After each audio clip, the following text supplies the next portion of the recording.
예레미야가 선지자 노릇하던 그 시대는 최악의 상황이었고 결국 그는 나라가 다 멸망하는 것을 현장에서 지켜보다가 얼마나 많이 울었는지 우리는 그에게 눈물의 예언자라고 하는 별명을 붙였고 성경의 유일한 애가 예레미야 애가가 남아있습니다.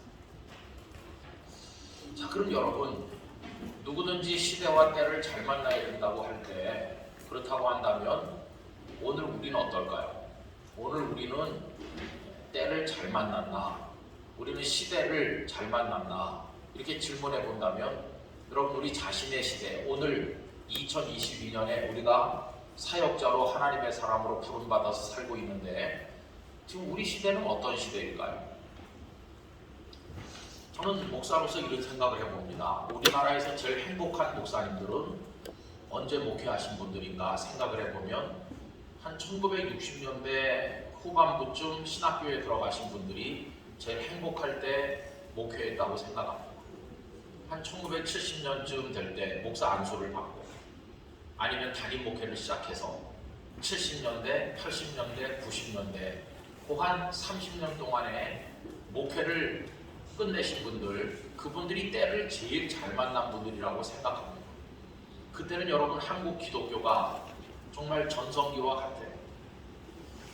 그때는 십자가만 걸고 개척교회 시작하면 어떤 교회는 뭐 5년 만에 2,000명 모였다느니 3,000명 모였다느니 참 믿겨지지 않을 만한 그런 이야기들을 여기저기서 듣던 때입니다. 그 7, 80년, 90년대를 지나는 동안에 한국 교회에는 대형 교회들이 많이 생겨나지 않았습니다. 그리고 우리가 마음만 먹으면 여의도 광장에 100만 명 정도 모이는 거는 뭐 쉽게 보였어요. 빌리그레엄 목사님이 오셨을 때도 70년대고 한국교회 100주년 했을 때도 80년대인데 그때 우리 100만 명 정도는 그냥 문제가 없이 모이자 그러면 쫙 모일 수 있는 힘이 있었어요. 여러분, 그때도 우리는 대한민국에서 소수였습니다. 대한민국의 인구 중에서 한 15%, 한 20% 그 정도만이 기독교인이었고 기독교인 아닌 사람들이 훨씬 많죠. 그런데도 소수의 기독교인이 우리 사회를 주도하고 이끌었습니다. 그래서 우리 사회 오피니언 리더들의 대부분이 기독교인들이 많이 있었다는 거 아실 거예요. 여러분, 한때는 우리나라 사성 장군 전원이 다 집사님 이상이었어요. 장로님들, 안수 집사님들 그런 때도 있었고 또 국회의원의 5분의 2가 기독교인이었던 적도 있었고 뭐 대통령이 기독교인인 적도 있었고 그리고 저 강남에 경제적 수준이 높다는 그 지역에 기독교인들이 압도적으로 많이 살고 그랬습니다. 어떤 기관에서 조사를 해본 결과 한국의 개신교인들은 교육을 많이 받았고 생활소득이 높고 또 숫자는 많지 않지만 우리 사회의 여론을 주도한다. 이런 결과가 나왔고 반대로 어떤 다른 종교는 숫자는 기독교인들보다 많다고도 하는데 교육 수준이 낮고 생활 수준이 낮다고 하는 결과도 있었습니다. 그러니까 우리 대한민국 사회를 기독교가 주도한다고 우리가 생각했었어요.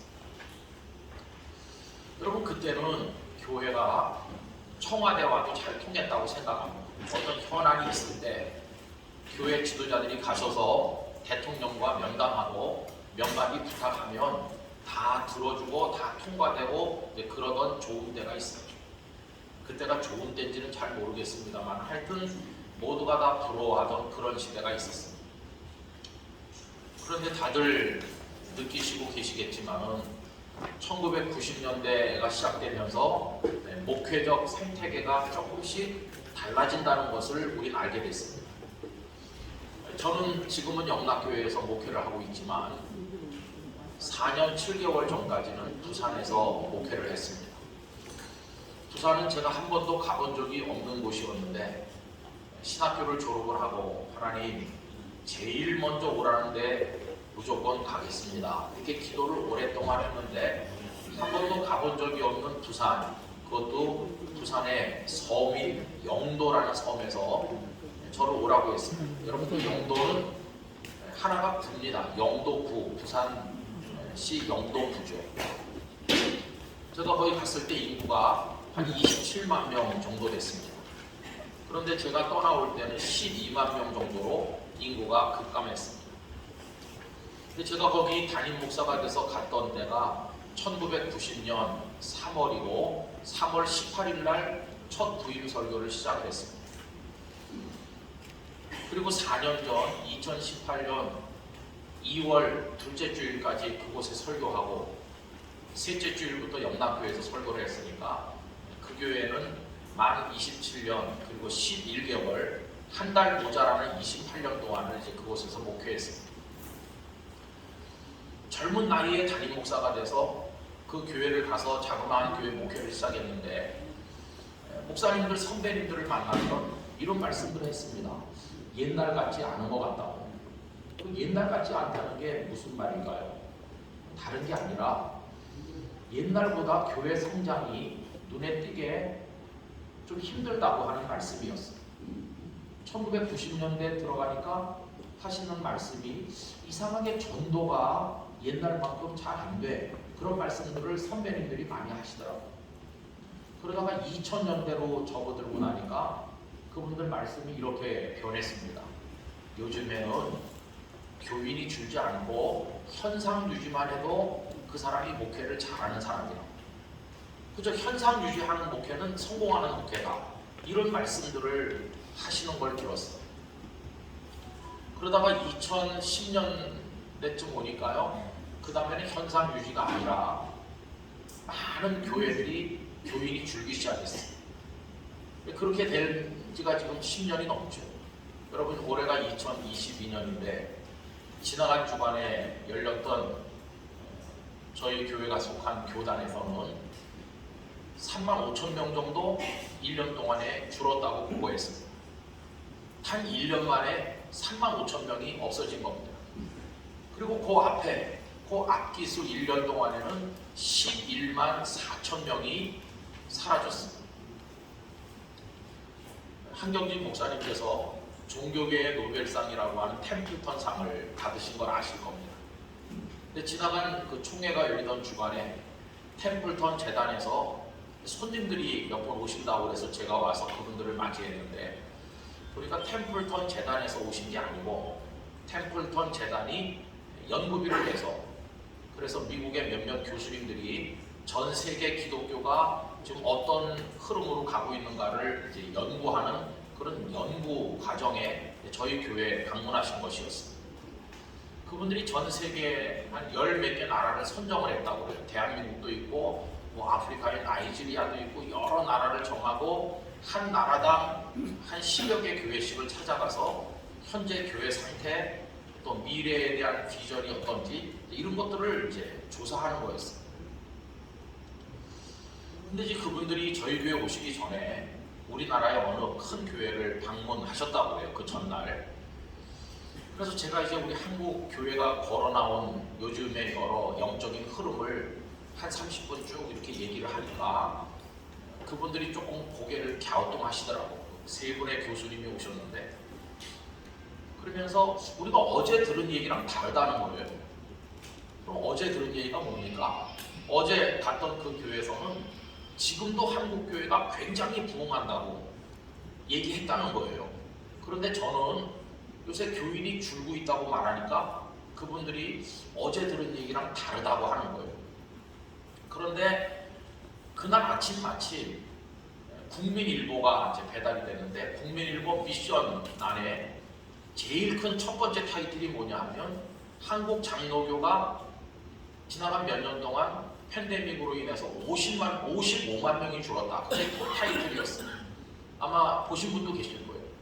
제가 그 신문을 그분들 앞에 보여줬어요. 이게 오늘 아침에 국민일보라는 일간지에서 나온 신문 보더라. 여기 지금 팬데믹으로 인해서 한국 장로교가 감리교 이런 거 빼놓고도 55만 명이 줄었다고 여기 타이틀이 나오지 않았냐. 그랬더니 그 신문을 막 사진을 찍는 거예요. 그래서 이 신문을 그냥 가져가시라고.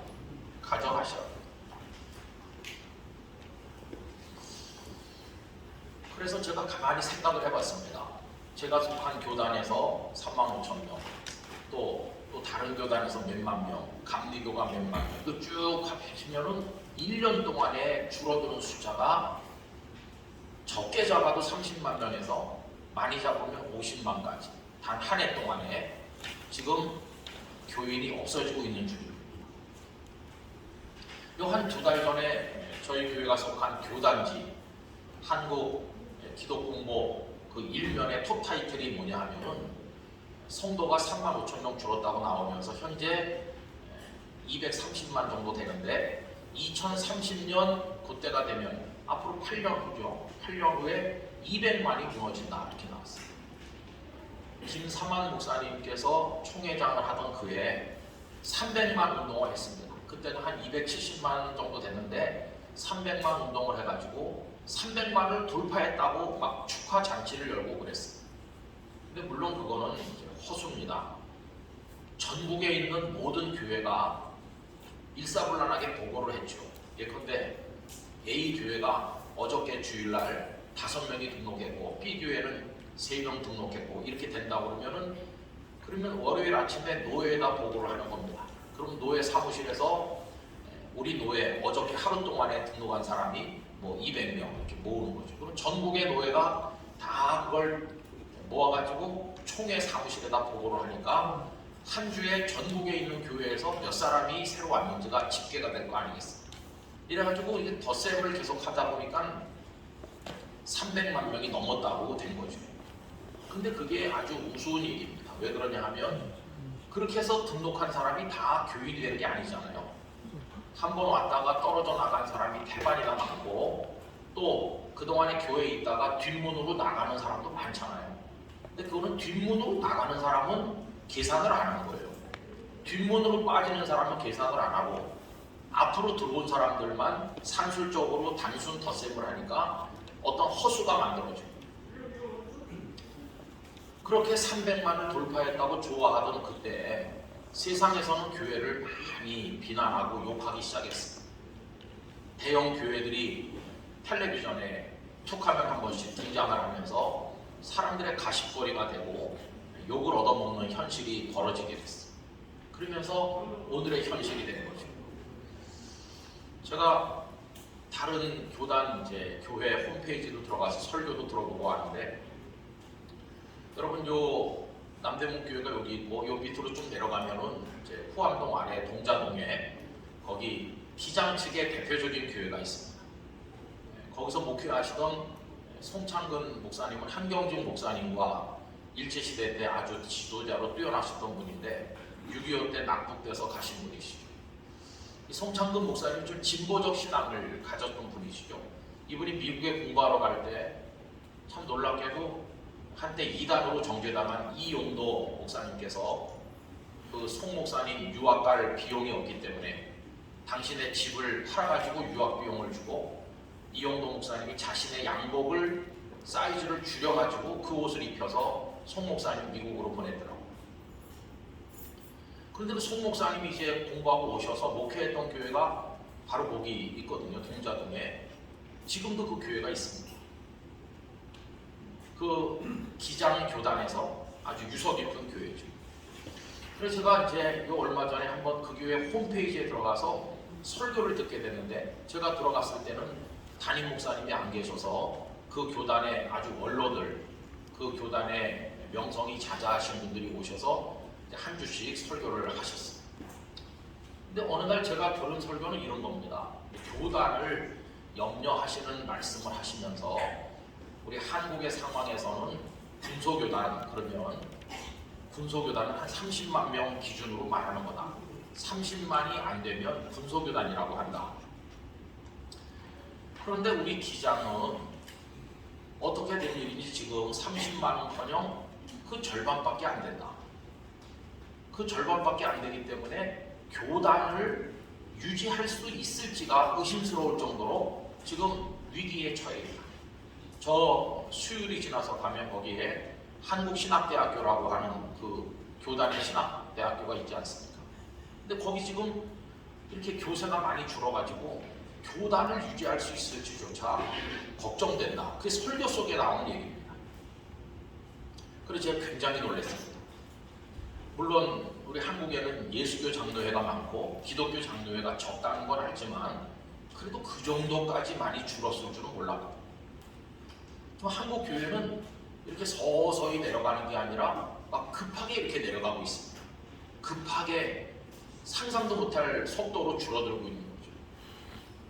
그래서 우리나라에서 뭐 장자교단 하는 예장 통합부터가 지금 이렇게 몇 년 후에는 200만도 무너질지도 모른다 그러니까, 야, 그러면 다 합치면은 한 해에 최하 30만에서 많게 잡으면 한 50만은 무너지겠구나. 여러분, 우리 맨날 한국의 기독교인이 1000만이라고 그랬는데 그 중에는 허수가 많이 들어있죠. 한 사람이 이 교회 저 교회 여러 군데 등록돼 있습니다. 그러니까 실제로 그런 거품을 다 빼면 얼마 안 될 거예요. 우선 제 아들 녀석만 해도 이제 부산에서 제가 목회할 때 부산에 그 교회에 등록이 돼 있었고, 대전에 와가지고 대전에서 대학을 다녔기 때문에 대전의 어느 교회에도 등록이 돼 있고, 제가 서울로 목회하러 오니까 영남교회도 등록이 돼 있으니까 이게 한 녀석이 3군데 등록돼 있는 거죠. 이런 게 다 거품이죠. 거품을 다 걷어내고 이름을 올리고 벌써 5년 10년 교회를 한 번도 안 간 사람도 다 빼내고 그러면은 진짜 그래도 나름대로 기독교인이라고 하는 사람이 얼마 될까, 그런 생각이 드는 거죠. 그런 상황에서 이제 많은 사람들이 줄어들고 있다고 하는 이제 교세 보고가 나옵니다. 여러분이 총회 때마다 발표되는 교세 통계는 무슨 외부 기관에서 발표한 게 아닙니다. 무슨 신문 기자들이 취재해가지고 발표한 게 아니고 교회들이 자체적으로 스스로 보고한 거를 모은 게 그렇습니다. 바깥에 있는 기관이 했다고 그러면은 기독교를 폄하하고 깎아내리려고 숫자를 줄였다고 할 수 있죠. 이거는 우리가 보고한 숫자가 그렇게 나오니까 정말 뭐 누가 뭐라고 할 수가 없는 거죠. 그러니 여러분, 지금 목회자로 살고 있는 우리들이 때를 잘 만났다고 할 수 있을까, 아니면 잘못 만났다고 밖에는 말할 수 없을까? 우리 어려운 때 있는 건 사실입니다.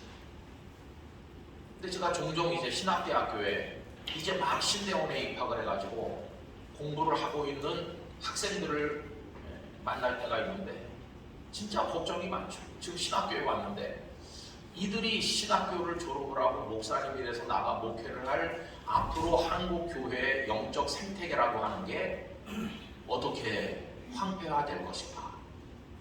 세상에서는 반기독교적인 법들이 계속해서 만들어지고 있잖아요. 환경도 점점 안 좋아지고 그런 상황이죠. 오늘 아침에도 이제 여기 오기 직전까지 제가 조희연 서울교육감을 만나서 사립학교가 살아날 수 있는 성경 교육을 자유롭게 시킬 수 있는 그거에 대해서 한 2시간 정도 얘기를 하다가 이제 왔는데요. 참 답답한 일이 너무나도 많죠. 그런 상황에서 지금 우리 여기 이제 복음을 위해서 살도록 부를 받은 겁니다. 그래서 이제 이런저런 생각을 해보면 낙심이 많이 되죠. 야, 정말 이게 희망이 없구나. 어떻게 이걸 극복할 수 있을 것인가. 거기다가 코로나 팬데믹은 교회를 완전히 그로기 상태로 몰고 갔죠. 저희 교회도 지금 예배 출석이 잘 회복이 안 되고 있습니다. 조사를 해보면 지방에 있는 교회일수록 회복 속도가 빠르고 또 교회 규모가 작을수록 회복 속도가 빠른 걸로 나옵니다. 큰 도시에 있는 교회일수록 또 평소에 교인 숫자가 많았던 교회일수록 예배 회복 속도가 굉장히 있습니다. 저희 교회 같은 경우 보면은 그냥 조용히 다니고 싶어서 온 사람이 많아요. 적은 교회에서는 뭐 열심히 봉사를 해야지 되는데 사람이 많은데 오면 그냥 조용히 있어도 누가 모르거든요. 그러니까 편안하게 예배만 드리고 집에 가겠다는 좀 이기적인 사람들이 많이 모여 있는 건데 코로나까지 오니까 이 사람들은 진짜 더 편해진 거죠. 갈 필요도 없다 이렇게. 또 저희 교회만 해도 본당에 사람이 많이 들어오지 못합니다. 그래서 이제 2부 예배, 3부 예배 갔을 때는 코로나 전에 본당 말고도 7군데 공간이 흩어져서 앞에다가 스크린을 놓고 스크린으로 이제 했거든요. 그러니까 이제 요새 왜 교회를 대면 예배를 좀 오지 왜 계속 안 와요? 그러면은 하는 말이 목사님 가도 영상인데 뭐 집에서 오는 영상이나 어차피 영상 볼 건데 헌금은 내가 성의 있게 보내요. 온라인으로. 참 이거를 뭐 잘한다고 그래야 되는지 기가 차잖아요. 주일 비슷한 주일이었어요. 제가 오기 전부터 매년 9월 마지막 주일에는 하여튼 뭐 돌아가시지 않은 분은 다 오자 이런 주일로 오랫동안 했다고 해요. 이제 엊그제가 그날이었죠. 엊그제 제법 많이 안 오던 분들이 많이 오신 것 같더라고요. 그런데 주일 저녁에 목사님들이 다 그 숫자를 카운팅 해가지고 출석표를 내신 분들을 다 해가지고 저한테 보내줬는데 그래도 아직도 그렇게 많이 온 것 같이 눈으로는 보였는데 최고로 많이 온 것 같은데 이제 70% 조금 한 70% 정도 왔어요. 70%. 아직도 30%는 총동원 주일이 돼도 안 오는 거예요. 앞으로도 올 희망이 있을까 그런 생각이 듭니다. 그래서 목사님들이 출석 가지고는 이 교회가 유지되고 있는지 유지가 안 되고 있는지를 판단이 잘 안 되기 때문에 이제 간접으로 헌금이 줄었냐 아니면 헌금이 유지되고 있냐 이걸 가지고 이제 간접적으로 요새 확인을 하죠. 근데 저희 교단 보고에 의하면 코로나 이전보다 한 10 내지 15% 헌금 액수가 줄은 걸로 나옵니다. 그 중에 아주 드물게 조금 늘었다는 교회들도 물론 있긴 있어요. 그렇지만 이게 계속 비대면이 오래가고 교회 안 오는 사람들이 계속 4년, 5년, 6년 계속 안 오고 집에서만 있을 때 얼굴을 보지 않는데 믿음이 자라겠어요. 그게 헌금이 되겠어요. 또 헌금을 보낸다고 고마워해도 되는 겁니까? 사람이 안 오는데. 그래서 이런저런 생각을 해보면 이 조직교회들, 이렇게 조직되어 있는 교회들이 참 어렵겠다. 조직교회들이 위기의식을 느끼니까 장로님들 모여 앉으시면 재정을 긴축할 생각을 하는 거죠. 그럼 재정을 어디서 긴축합니까? 제일 먼저 긴축하는 게 바깥으로 나가는 걸 줄이는 거죠. 바깥으로 나가는 건 선교하는 것이고 봉사하는 것인데 선교와 봉사를 양팔을 다 잘라버리고 나면 그냥 장애인처럼 되는 겁니다.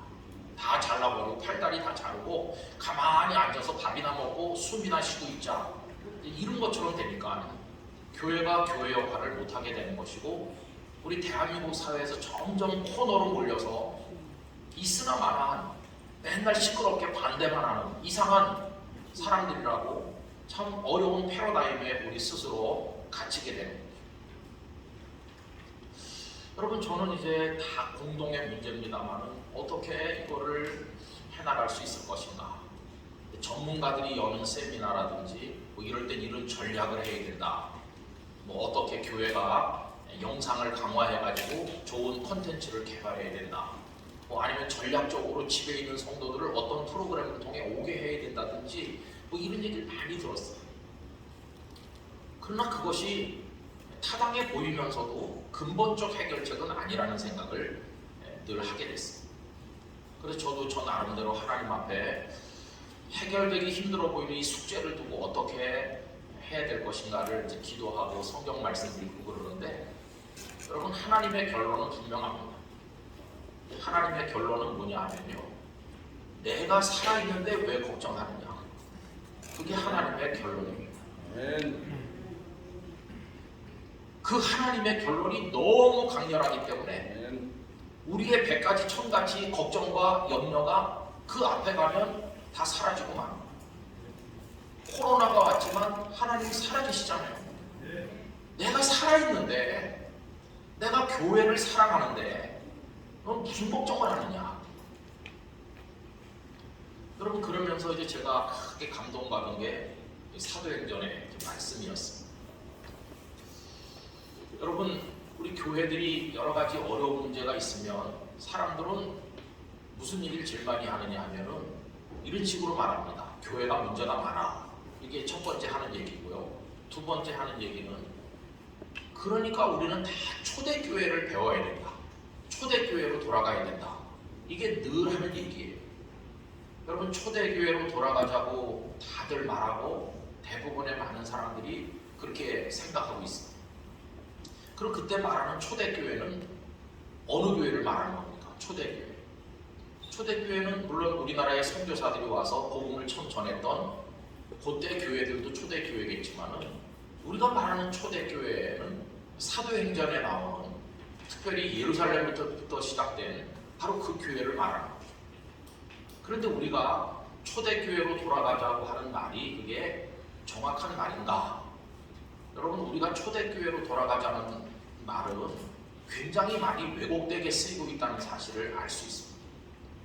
왜 그러냐 하면요, 우리가 사도행전의 교회를 초대교회라고 했을 때 얼마나 왜곡되게 쓰고 있는가를 잠시 말씀드리려고 하는데, 우리 한국교회가 생각하는 그 사도행전 교회, 매력 있는 교회는 사도행전 1장, 2장, 3장까지만입니다. 우리 3장까지만 좋아해요. 3장까지. 거기까지만 우리가 배우고 싶어하는 초대교회입니다. 그럼 왜 1, 2, 3장이 우리에게 매력이 있을까요? 우선 1장은 다락방에 모였잖아요. 다락방에 120명 성도가 모여가지고 그리고 뭘 했느냐 하면 오로지 기도에 힘쓰니라. 근데 이게 우리에게 지금 익숙한 거죠. 한국교회는 지나간 세월 동안 열심히 모였고 그 다음에 모이면 열심히 기도했잖아요. 한국교회처럼 새벽기도회, 금요철야기도회, 뭐 산기도 하면서 여러 가지 종류의 기도가 있는 교회는 전 세계에 없습니다. 그러니까 모여서 기도에 힘쓴다. 이게 우리 마음에 탁 맞는 거죠. 아, 그래, 교회는 그래. 열심히 모여서 기도해야지. 많은 목사님들이 모이라고 강조하고 그래서 기도해 오라고 그러고 주여 삼창하면서 뜨겁게 기도하고 그게 우리 체질이 돼 있어요. 모여서 기도한다.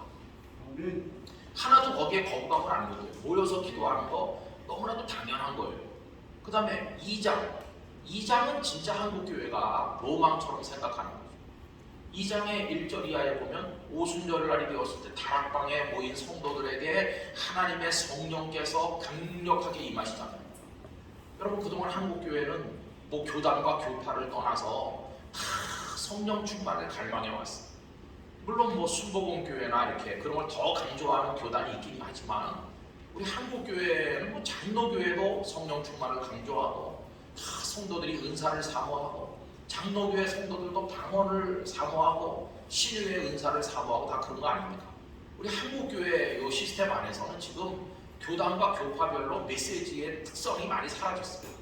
장로교 가서 설교를 들으나 순복음교회 가서 들으나 거의 비슷하다고 할 정도로 우리 한국교회 메시지는 거의 그 사도행전 2장에 많이 닮아 있어요. 뜨겁게 기도해서 성령의 사람이 되자. 그 성령이 임하시면 권능을 받는 거죠. 권능. 그리고 방언의 은사를 비롯한 갖가지 은사가 임해서 그래서 그 오순절에 여러 나라에서 어마어마한 순례자들이 예루살렘에 모였는데 방언하는 것을 보고 사람들이 술에 취했다고 조롱하니까 베드로가 설교를 시작했죠. 우리가 술에 취한 것이 아니라 요엘 선지자의 예언하신 말씀이 우리에게 이루어진 거라고 하면서 쭉 이야기해서 사도행전 2장에 베드로의 설교가 나오는데 결국은 예수 그리스도의 십자가와 부활 얘기라고, 예수님의 십자가와 부활, 복음을 얘기하거든요. 이게 말하면 복음 선포, 복음 전도를 하는 겁니다. 그 순례자들이 그렇게 많이 모였는데 어떤 기록에 의하면 평상시 예루살렘의 인구는 7, 8만 명 되고 무슨 6월절이나 오순절이 됐을 때는 그 조그만 예루살렘에 100만 명, 200만 명씩 모였다고 하는 기록이 있습니다. 그럼 그때 베드로가 성령에 충만했던 그 오순절에 한 100만 명 정도가 모여있다고 해봅시다. 예루살렘 그 골목골목마다 사방에서 순례자들이 넘치는데 그들에게 베드로가 설교하는 모습은 여의도 광장에서 빌리그레암 목사님이 100만 명 앞에 설교하는 것과 비슷한 거죠. 제가 기억하는 것은 빌리그레암 목사님이 어느 날 그 예수님이 여리고를 지나가시다가 그 성문에서 안 못 보는 소경을 고치신 얘기를 하면서 예수님이 지나갈 때 그 소경 거지가 다윗의 자손 예수여 나를 불쌍히 여기소서 이렇게 부르짖었는데 사람들이 야단치면서 조용히 하라 그랬지만 그가 낙심하지 아니하고 더 크게 외쳐 부르짖었더니 주님께서 그의 눈을 뜨게 하셨다. 그러면서 그 하얀 옷을 입으신 빌리그레암 목사님께서 여러분 지금 예수님께서 서울을 지나가고 계시는데 이게 마지막 기회일지도 모른다. 그 여리고성이 예수님 마지막 지나가시는 거거든요. 예수님이 여리고 지나가신 다음에 십자가지로 가시기 때문에 바디메오가 그때 예수님 안 붙들었으면 영영 기회가 없는 것처럼 예수님이 지금 서울을 지나가고 계시는데 오늘 밤 주님을 영접해야 된다. 제가 기억할 때 그 하루 저녁에 그 빌리그리암 목사 설교를 듣고 그 자리에서 예수님 믿겠다고 일어난 사람이 한 8만여 명 된다고 들었습니다. 하루 저녁에. 근데 베드로의 설교도 그런 거죠. 당신들이 죽인 그 예수를 하나님이 살리셨다고 그러면서 우리가 그 증인이다. 이렇게 설교할 때 거기 모인 사람들이 가슴을 치면서 우리가 어찌할꼬 이렇게 하니까 회개하고 복음을 믿어 성령을 받으라고 얘기하죠. 그날 회개하고 세례받은 사람이 하루에 3,000명. 그게 사도행전 2장입니다. 그리고 나서 이제 사도행전 2장 끝에 가면 그 사람들이 모이게 힘쓰고 떡을 떼고 집에서도 교제하고 또 가르침을 받고 기도하고 이런 얘기가 사도행전 2장 뒤에 나오죠. 그러니까 사도행전 2장은 한국 교회가 너무나 좋아하는데 1장에서는 열심히 모여서 기도했다. 2장에서는 그랬더니 성령이 임하셨고 능력이 생겼고 한 번 설교하니까 3,000명이 믿었고 교회가 폭발적으로 부흥했고 사랑이 넘쳐서 그 안에 아주 행복한 교회가 됐다. 개척하는 목사님들마다 다 그렇게 되기를 위해서 기도하면서 개척하지 않겠어요. 언제나 그 1장, 2장을 꿈꾸는 거죠. 거기다가 이제 3장으로 넘어오면 이건 금상첨화죠. 3장은 제9시 기도 시간에 베드로와 요한이 성전에 기도하러 올라가는데 성전 미문에 안진뱅이 날 때부터 한 번도 걸어본 적이 없는 장애인이 있었는데 은과 금은 내게 없거니와 내게 있는 것으로 내게 주거니 곧 나사렛 예수의 이름으로 일어나 걸으라 그러니까 벌떡 일어났죠. 그래서 그 사람이 막 걷기도 하고 뛰기도 하며 하나님을 찬미하니까 예루살렘이 뒤집혔죠. 이 사람이 분명히 그 사람인데 어떻게 이렇게 걸을 수 있느냐. 그때 또 베드로가 이 사람이 걷게 된 것은 예수 그리스도의 이름으로 걷게 된 거다. 또 설교를 하거든요. 또 많은 사람들이 믿게 되는 거죠.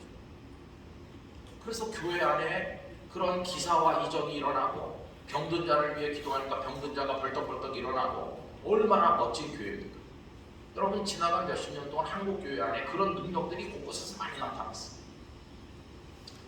이 말씀을 드리는 저부터가 중학교 3학년 다닐 때 얼굴이 다 돌아가고 마비되고 상체가 마비돼서 말도 할 수가 없었고 물 마시면 물 다 쏟아지고 학교도 갈 수가 없었고 서울의 병원이란 병원을 다 다녀도 병명도 알아내지 못했어요. 그때 중학교 3학년이고 열심히 공부해서 그 이듬해 고등학교 입학시험을 쳐야 되는데 그때는 추첨이 아니고 학교를 지원해서 갈 때입니다.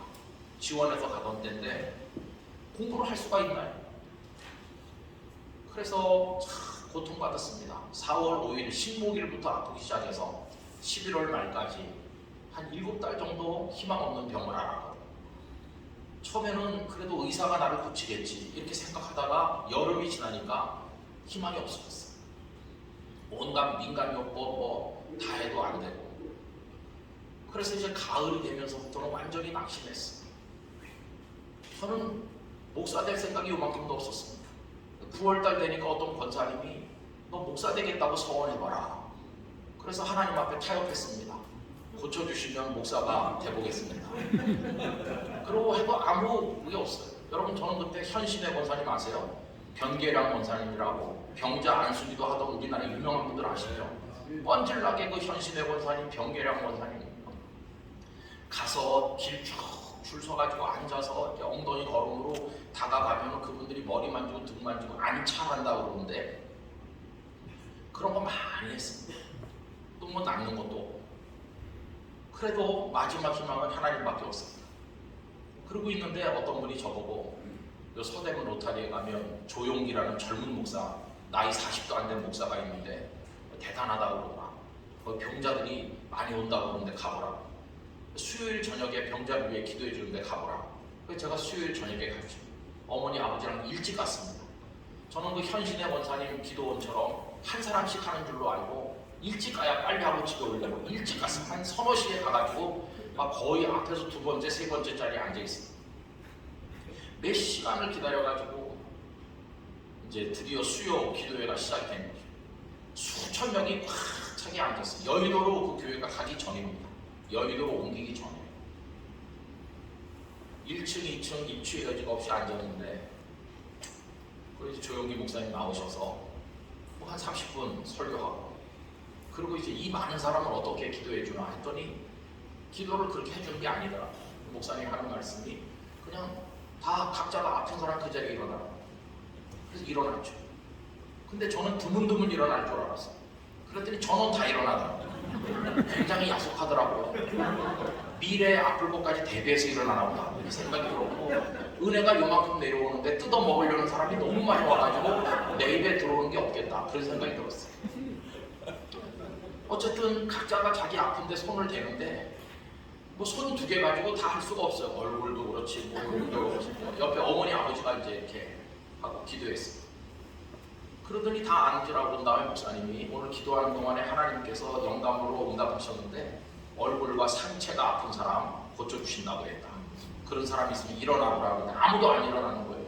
몇 번씩이나 일어나라고 계속 재촉하는데도 아무도 안 일어나는 거예요. 그러더니 이제 어머니가 너다 너야 너. 제가 일어났죠. 목사님이 여기 한 명 일어났다. 그때 까만 교복 호크 채우는 교복 입고 가서 앉아 있었는데 여기 학생이 하나 일어났는데 우리 뜨거운 박수를 보내줍시다. 그래갖고 수천 명을 하나님께서 저를 위해 그날 엑스트라로 동원하셔서 뜨거운 박수를 쳐줬어요. 4월 5일 아픈 이후로 처음으로 하늘을 날 것 같은 기쁨이 저를 사로잡았습니다. 몸이 나은 건 아닌데 기쁨이 먼저 오더라고요. 그래서 제가 알았습니다. 현상의 변화보다 영혼의 기쁨이 먼저 온다는 걸 알았어요. 그리고 너무 기뻐서 집에 와가지고 하룻밤 자고 나니까 몸이 좀 부드러워진 것 같더라고요. 한 보름쯤 되는 어느 날 모든 게 정상으로 돌아왔습니다. 하나님께서 약속을 목사가 된 겁니다. 그리고 말을 이제 할 수, 그때는 말을 하면 말이나 새고 음식을 먹을 수 없고 그랬는데 이제는 다 할 수 있게 됐거든요. 여러분 그게 한국교회 특징이었어요. 그래서 뭐 장로교회에서도 병이 낫고 그런 교파 교단 상관없이, 그러니까 그 사도행전 3장의 로망이 우리에게 다 있었던 거예요. 그러는 동안에 이제 사람들이 어느 교회에 많이 모여서 1000명, 10,000명, 막 수만 명 이런 교회들이 생겨나면서 한국교회 전성기를 연 거죠. 근데 이제 오늘날 와서 정반대 상황을 아까 길게 말씀드린 것처럼 만나고 나서 제가 왜 이럴까 생각하니까 딱 깨달아지는 게 이거예요. 너희들은 사도행전 3장까지만 좋아하지 않느냐. 그 다음은 너희들은 좋아하지 않는다. 4장 이후는 너희들은 좋아하지 않는다. 초대교회로 돌아가자고 말하지만 초대교회는 그 뒷부분도 초대교회인데 너희들은 뒷부분에 있는 초대교회는 배울 생각이 없고 오로지 1장, 2장, 3장만 좋아하는 거다. 그래서 병든 교회가 된 거다. 여러분 열심히 모이죠. 뜨겁게 기도하죠. 그리고 성령의 충만함이 있죠. 말씀을 전해서 매일같이 새신자가 몰려들어오죠. 예배당이 작아서 더 큰 예배당, 더 큰 예배당 짓죠. 병든 자가 일어나서 간증하죠. 초청 집회를 하면 막 엄청나게 오죠. 거기까지가 한국교회였어요. 근데 그러면서 교회가 커지고 목회자가 이름이 나면 거기 이제 부패가 일어나기 시작했어요.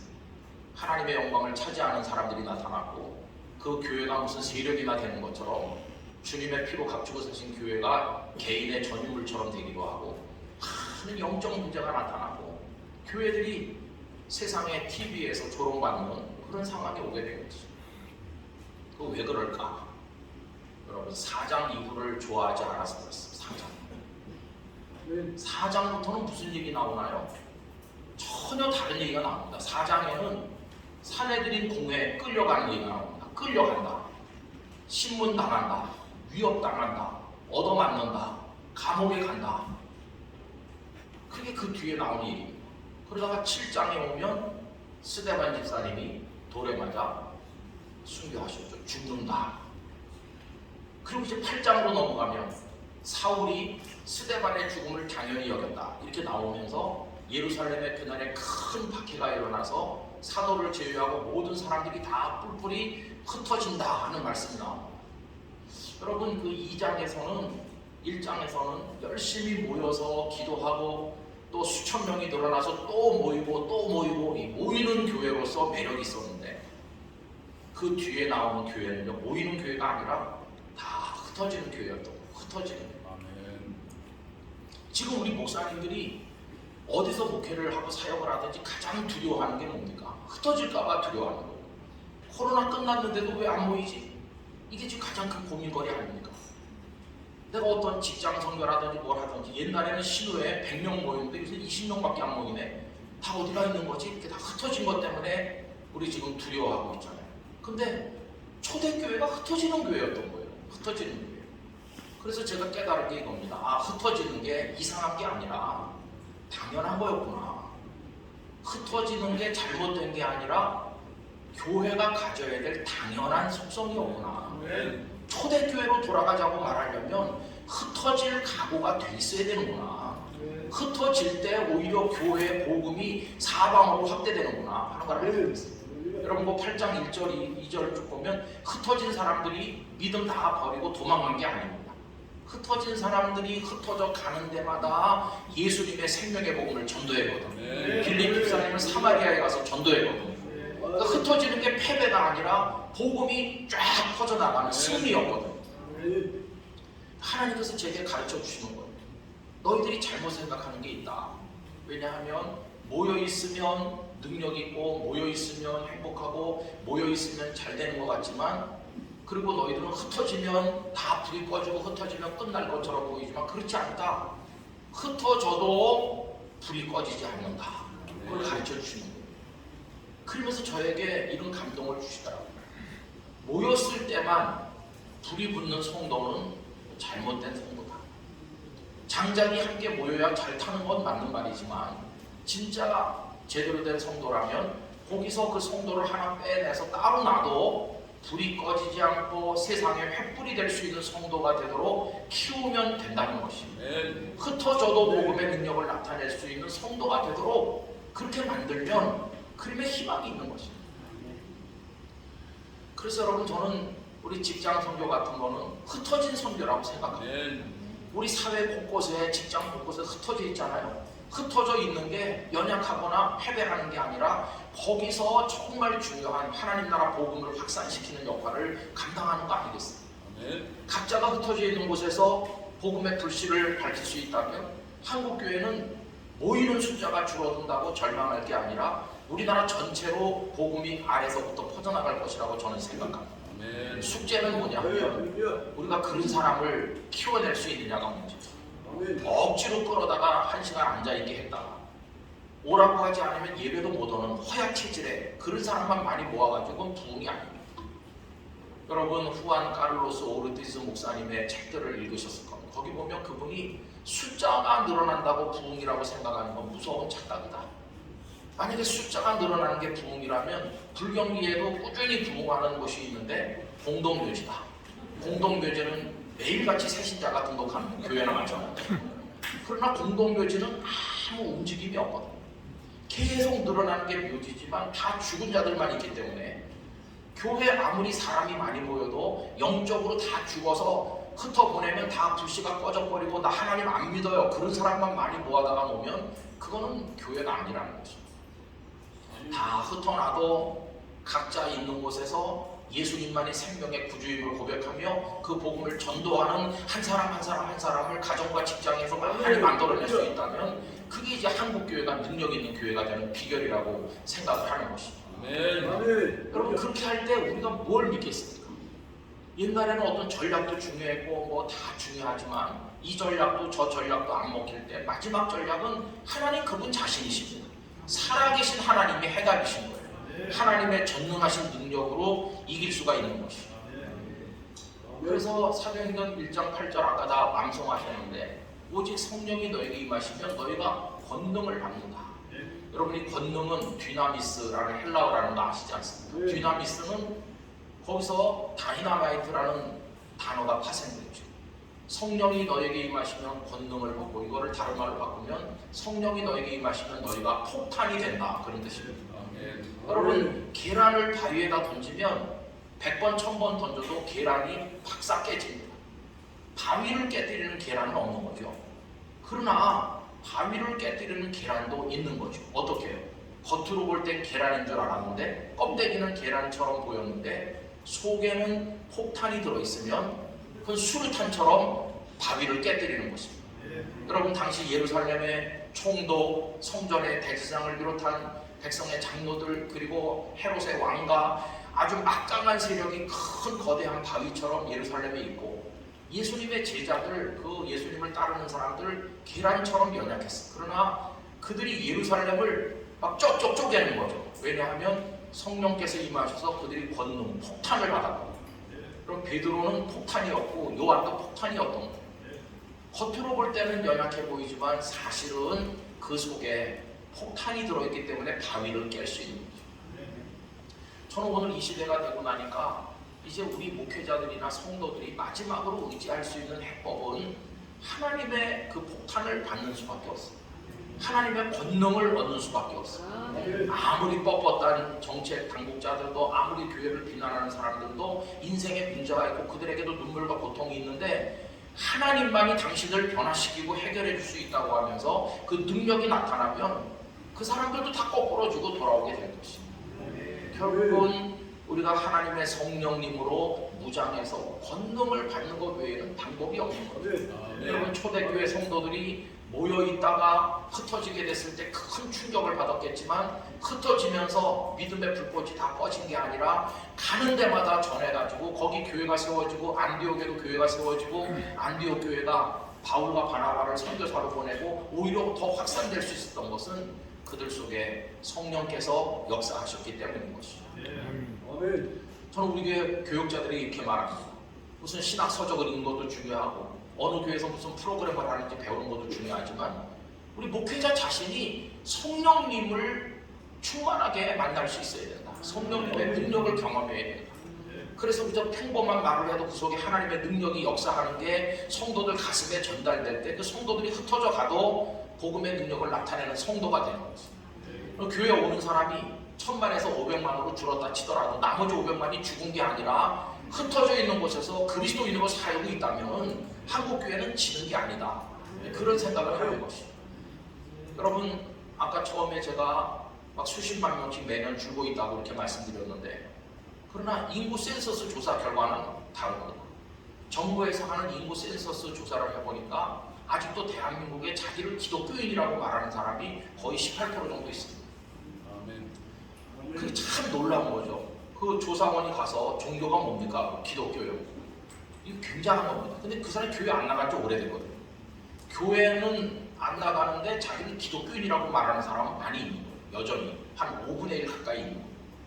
그러면 매년 교세 통계보고가 굉장히 빠르게 주는데도 자기를 기독교인이라고 말하는 사람이 대한민국에 많다는 건 뭡니까? 기독교인이라고 생각하는데 단지 교회만 안 나오고 있는 거예요. 단지 교회만. 이 가난한 성도가 빠른 속도로 늘어난다는 거죠. 이 가난한 성도들의 마음에 있는 작은 믿음의 씨앗이 완전히 죽어버리기 직전에 그들의 가슴에 다시 불을 붙여야 되고 다시 교회로 돌아오게 되는 마지막 기회를 우리가 맞고 있는 거죠. 그런데도 아직도 교권 가지고 싸우고 세상에 걱정거리가 되고 교회가 비난받는다면 그래도 아직은 기독교인이라고 말하는 그들의 그 마지막 한마디 고백까지도 그 다음 센서스 조사할 때 나 기독교인 아니에요 이렇게 말하게 되면 정말 그건 비극적인 거 아니겠어요? 그래서 저는 아직 불씨가 꺼지진 않았다고 생각합니다. 현재 우리에게 모여있는 직장에서든지 교회에서든지 어디서든지 그분들에게 흩어져 가도 빌립 같은 복음의 증인이 될 수 있도록 그분들 속에 확실한 복음을 심어주고 하나님의 성령께서 역사하시도록 그렇게 키워낼 수 있으면 우리에겐 여전히 희망이 있다고 생각하는 것입니다. 그리고 교회가 복음의 본질을 회복하면 흩어졌던 사람들도 다시 교회로 돌아오게 될 것입니다. 그리고 우리 당대 80년, 90년대처럼 막 이렇게 일어나는 그런 걸 우리 당대 경험하지 못하고 우리가 은퇴하고 설령 세상을 떠난다 할지라도 바벨론에 포로된 백성을 돌아오게 하시는 하나님의 역사처럼 다시 교회를 일으키실 하나님의 계획이 있을지를 누가 알겠습니까? 하나님이 하시는 일은 사람이 알 수 없습니다. 우리의 마지막 소망은 살아계신 하나님이십니다. 능력을 주시는 분도 하나님이시고 하나님 의지하면서 우리 각자의 위치에서 이 복음의 증인된 사명을 감당해야 되리라 그렇게 생각을 하는 것입니다. 여러분 그때까지 우리는 인내하는 게 필요하고 그때까지 어떻게 견디나 여러분 인내하는 게 필요합니다. 초대교회와 인내의 다르라고 하는 책이 있죠. 그 책에 보면 참 놀라운 얘기를 하고 있습니다. 그 저자가 초대교회가 굉장히 부흥돼가지고 로마 제국이 복음 앞에 무릎을 꿇은 것은 그분들이 열심히 복음을 전했기 때문이라기보다는 그 어려운 때를 인내했기 때문이다. 근데 그분은 많은 고대 문헌을 조사해가지고 1세기, 2세기, 3세기 그때 고대 교부들의 문헌 속에 전도를 강조하는 문헌이 거의 없대요. 우리 생각에는 전도를 굉장히 강조했기 때문에 교인이 많아졌고 그래서 로마 제국을 이긴 게 아닌가 생각하는데 조사를 해보면 전도를 강조하는 문헌은 거의 없다는 거예요. 전도를 강조 안 했대요. 그럼 어떻게 그때 교회가 그 로마 제국이 그렇게 핍박하는데도 교인이 늘어났냐 했더니 삶 속에서 눈물 흘리면서도 하나님의 살아계심을 믿고 인내함으로 고난을 견디고 시장에서든지 가정에서든지 길거리에서든지 어디서든지 그리스도인답게 살아갔던 그 한 사람 한 사람의 삶이 입으로 전하는 전도보다 천배만배 능력 있는 전도가 되었고 핍박자들까지 두 손 들게 만들고 결국은 제국을 무릎 꿇게 만들었다. 오늘 이 어려운 시대는 인내하는 법을 배워야 됩니다. 세상이 우리를 비난해도 우리 그렇지 않아요 이렇게 맞짱 붙으며 싸울 필요가 없고 인정할 거 인정하고 우리의 부끄러운 걸 회개하면서 인내하는 거지. 교회가 어려워도 인내하고 우리의 사역의 현장이 어려워도 인내하고 그 인내는 곧 눈물의 기도가 되는 거고 눈물로 기도할 때 하나님께서는 우리에게 힘을 주실 줄로 믿습니다. 예레미야처럼 아무도 내가 전하는 말을 듣지 않는다 할지라도 나는 마지막까지 예수님만이 생명의 구주임을 전하겠습니다. 그런 각오가 우리에게 필요하다고 생각을 하는 것입니다. 하나님께서 우리를 사방으로부터 놓으셔서 사역을 감당하게 하셨는데 여러분 그런 소망을 가지고 하나님을 의지하면서 우리에게 언제까지 기회를 주실는지 알 수 없지만 그때까지 최선을 다하게 되기를 원하는 것입니다. 오늘 이 컨퍼런스를 통해서 우리 동역자들께서 큰 다짐과 용기를 새롭게 가지게 되시길 바라고 초대 예루살렘 교회 역사하시던 성령께서 흩어지는 시대를 살고 있는 우리 안에 역사하셔서 우리에게도 큰 은혜를 허락해 주시기를 간절히 기원합니다. 하나님의 위로와 격려가 우리를 품어주시기를 진심으로 기원합니다. 기도하겠습니다. 아버지 하나님, 어려운 때를 만난 것 같습니다. 그러나 저희들이 도망가지 않으려고 합니다.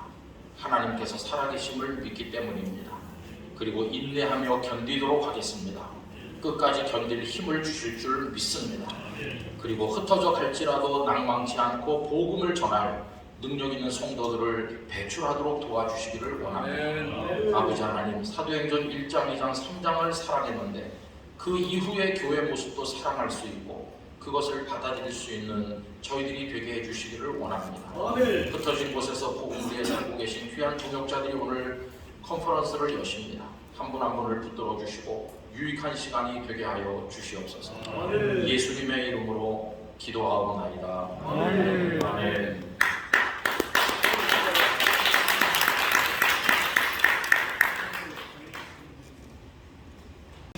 또 우리 직장 선교사들 또 모든 평신도들이 다 알아야 됩니다.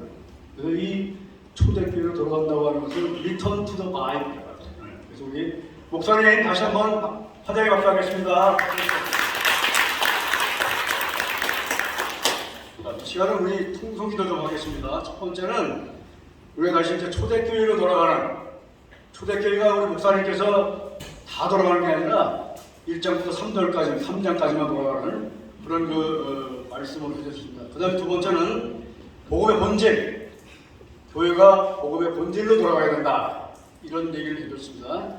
그 다음에 교회는 모이는 교회, 게더링 처치, 그 다음에 직장 선교사는 흩어지는 스카치 처치, 이렇게 말씀해 주셨습니다. 그 다음에 이제 세 번째는 이제 직장 선교사들이 기도와 말씀, 전도, 교제로 돌아가자고 하는 그런 귀한 말씀을 해주셨습니다.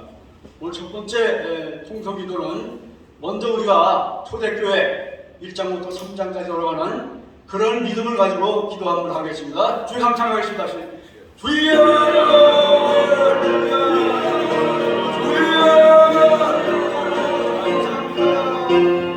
주님의 말씀에 은혜가 넘치게 하시고 성경이 하나님께서 말씀하시는 말을 주의 영광이 하나님의 지어지기를 간구해서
주시옵소서.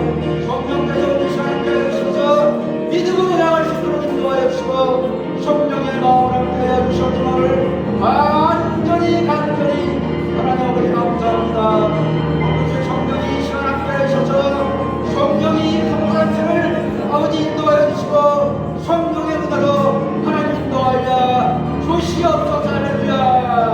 주여 할렐루야. 오늘도 주의 믿음의 사랑을 내려주시고 간절히 바라봅니다. 할렐루야. 할렐루야. 주여 할렐루야. 오늘도 주의 성령이 함께해 주시고 놀라운 역사를 시작해 주시고 믿음의 삶을 하여 주시기를 주여 간절히 바라봅니다. 주여 시간 함께해 주시고 우리가 주님께로 돌아오시게 도와주시고 말씀으로 돌아오게 도와주시고 기도로 돌아오게 하여 주시옵소서.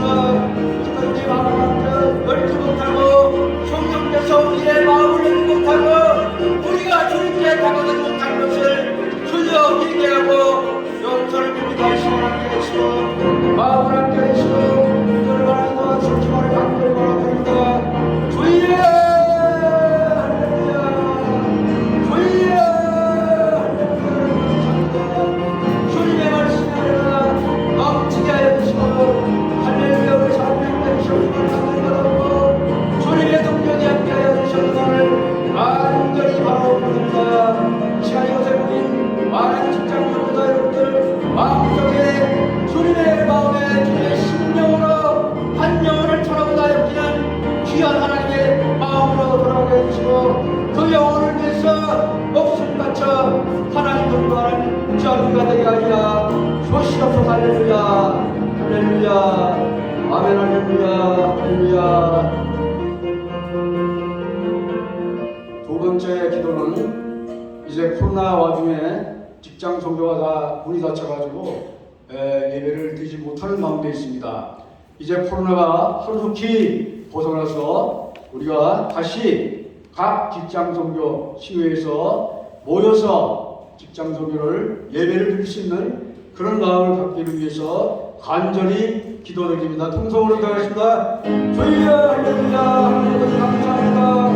돌아오자의 하나님 우리에게서 주여 우리가 함께하지 못하고 주님께 나오지 못했습니다. 이제 우리의 마음을 열고 주님께 나아가 하나님의 마음으로 믿음의 마음으로 함께하여 주옵소서. 성령의 은혜가 시간 직장 정리 함께 해주시고 신호에 함께 해주시고 직장 정리마다 복음의 불이 불켜서 성령의 은혜 넘치는 그런 귀한 삶을 우리가 살아가게 하여 주시옵소서. 할렐루야. 주여 우리의 마음을 열고 하나님의 마음을 열어주시고 주께서 성령을 인도하여 주시옵기만을 간절히 바라오고 성령 충만한 믿음으로 함께하여 살아가게 하여 주시옵소서. 할렐루야. 주의 마음을 열어주시고 주께서 역사하시고 성령께서 함께하여 주시옵소서. 할렐루야. 할렐루야. 하나님 감사합니다. 주여 이 시간 주님께서 주신 귀한 말씀 가지고 살아가는 저희가 되게 하여 주시옵소서. 할렐루야. 할렐루야. 할렐루야. 감사합니다. 주여 할렐루야. 감사합니다. 주여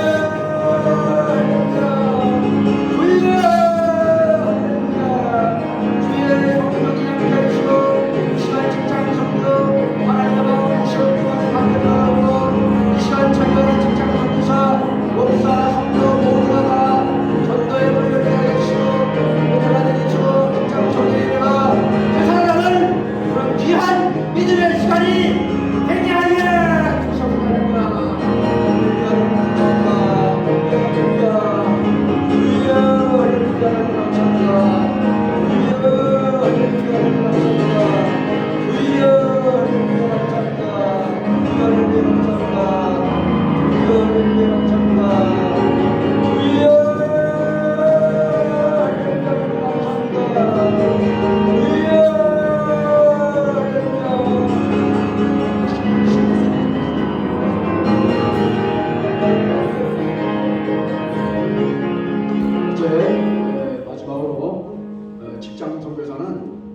직장에서 일터에서 한 영혼을 위해서 자기가 죽는 거예요. 그러기 위해서는 한 영혼을 위해서 우리가 목숨을 바쳐서 복음을 전하는 거예요. 직장 선교사는 다른 게 없어요. 복음 전하고 사람을 세우는 게 직장 선교사입니다. 오늘 이 시간 다시 한번 통성으로 직장 선교사의 복음 전하고 사람을 세우는 그러한 기도를 한번 하겠습니다. 주의 삼창 하겠습니다. 시작. 주여! 주여! 하나님 감사합니다. 주여! 감사합니다. 영도 주의 성령이 하시고 복음을 전하는 귀한 영혼들 되게 하시고 믿음의 삶을 살게 하시고 복음을 위해서 목숨을 거는 그런 하나님의 말씀에 우리가 넘치게 하여 주시옵소서. 할렐루야. 주여!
주님의 마음을 알게 하여 주시옵소서. 할렐루야. 할렐루야. 할렐루야. 할렐루야. 할렐루야. 할렐루야. 할렐루야. 주여. 할렐루야. 주여. 주님께서 이 시간 오셔서 우리와 함께 인도하여서 우리가 성령 받고 충만함으로 말미암아 주님의 마음을 알게 하시고 주의 사랑을 알게 하시고 말씀의 은혜가 넘치게 하시고 준비한 영혼으로 살아가시고 인도하여 주시옵소서. 할렐루야. 할렐루야. 할렐루야. 주여. 할렐루야. 할렐루야. 할렐루야. 하나님 감사합니다. 주여. 할렐루야. 이 시간 주의 성령이 함께 하시고 우리의 믿음이 주님께 하나 되는 것이고 직장 속의 모든 영혼들이 하나님 이 시간 함께 하여 주시옵기만을 간절히 바라옵니다. 주의 성령이 이 시간 함께 하시고 믿음이 함께 하시고 성령이 함께 하시고 우리와 함께 하여 주시옵소서. 복음의 성령이 먹게 도우시고 능력의 삶을 알게 해주시고 믿음의 삶을 알게 해주시고 하나님의 말씀을 우리가 넘치게 하여 주시옵소서. 할렐루야. 주여. 주여. 이 시간 함께 하시고 능력의 삶을 살게 하시고 권능의 삶을 살게 하시고 하나님의 믿음을 살게 하시고 능력의 삶을 알게 살게 하여 주시옵소서. 할렐루야. 주여. 주여. 성령님이 오시는 되셔서 우리와 함께 해주시고 능력의 삶을 살게 하시고 은혜의 삶을 살게 하시고 복음의 전파하게 해주시고 사람을 세우는 견동하게 되게 해주시고 할렐루야. 하나님 감사합니다. 할렐루야. 하나님 감사합니다. 할렐루야. 주여.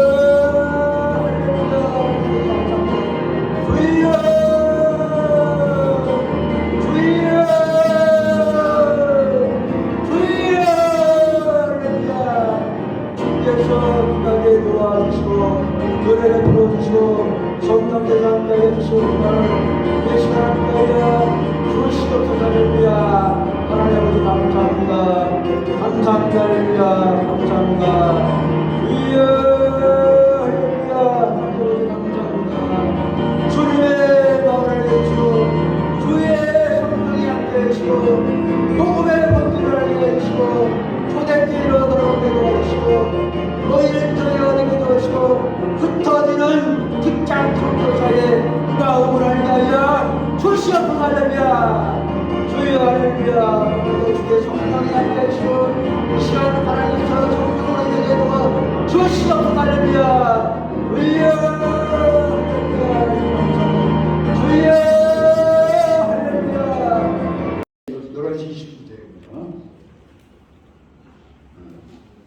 여기서 이제 나가시면은 저 바깥에 도시락을 주고 시작을 해요. 도시락을 주면은 도시락을 받아가지고 저기 그 옆에 가면은 알렌 성교관 알렌 성교관으로 가가지고 3층에 모여서 거기서 식사를 맛있게 하시고 나머지 저기 잔반은 그 잔반이 많으니까 잔반 통에 넣으시고 깨끗하게 분리수거 해가지고 하시면 저기 임원들이 들으시면 될 것 같아요. 그거 숙제 좀 바라고 그다음에 이제 12시 식사하시고 12시 40분부터 다시 이제 찬양을 하고 그다음에 이제 워십을 하고 트럼펫을 연주합니다. 굉장히 좋은 시간인데 여러분 협조해서 다음 시간에는 이제 우리 그 손영탁 목사님, 남대문 교회 목사님인데 이 교회의 담임 목사이십니다. 그분이 이제 직장 선교와 지도자라고 하는 그런 이름으로 강의를 할 테니까 재밌게 잘 지내고 건강하시기 바랍니다. 할렐루야! 할렐루야! 감사합니다. 할렐루야! 고맙습니다.